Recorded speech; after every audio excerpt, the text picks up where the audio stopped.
আতরের মিষ্টি গন্ধ আর কপালে সিজদার গাঢ় দাগ দেখেই মানুষ ধরে নেয় আমার মতন ধার্মিক আর একটাও বুঝি নেই। আসলে অস্থিমজ্জার ভেতরের অন্তঃশ্বাস শূন্য আমিটাকে কেউ দেখে না। আমার রব ছাড়া কেউ জানে না কিভাবে পাপের সমুদ্রে হাবুডুবু খাচ্ছি রোজ। গাফেলতির শেখরে ঝুলে থাকা আমাকে কেউ চেনে না। কাঁধের বাম পাশের লেখকের হাত অনবরত চলছে, অন্যদিকে ডান পাশের কলমে জং ধরে যাওয়ার যোগান। এটা শুধু আমার অবস্থা নয়, পুরো উম্মাহ আজ এক জটিল রোগে ভুগছে।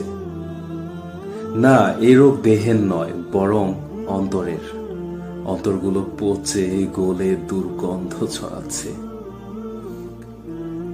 সেই গন্ধ যদি বাইরে থেকে পাওয়া যেত, আমি হলফ করে বলতে পারি পৃথিবীর এই বাতাসে আর নিঃশ্বাস নেওয়া যেত না। প্রিয় ভাই, তোমার ঈমান যেন শুধু বাইরের দাড়ি টুপিতেই সীমাবদ্ধ না থাকে। তোমার অন্তরের সুবাস যেন বাইরের আতরের ঘ্রাণকেও ছাপিয়ে বেড়ায়।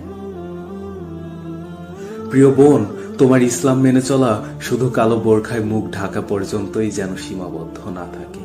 তোমার হৃদয় যেন ঈমানের ঝলমলে ফুলে ভরে ওঠে। আমার প্রিয় ভাই, আমার প্রিয় বোন, সময় ফুরিয়ে আসছে। হাত জোর করে বলছি, তোমরা ফিরে এসো, জাহান্নাম থেকে ফিরে এসো। জান্নাত অধীর আগ্রহে তোমাদের অপেক্ষায়। ফিরে এসো।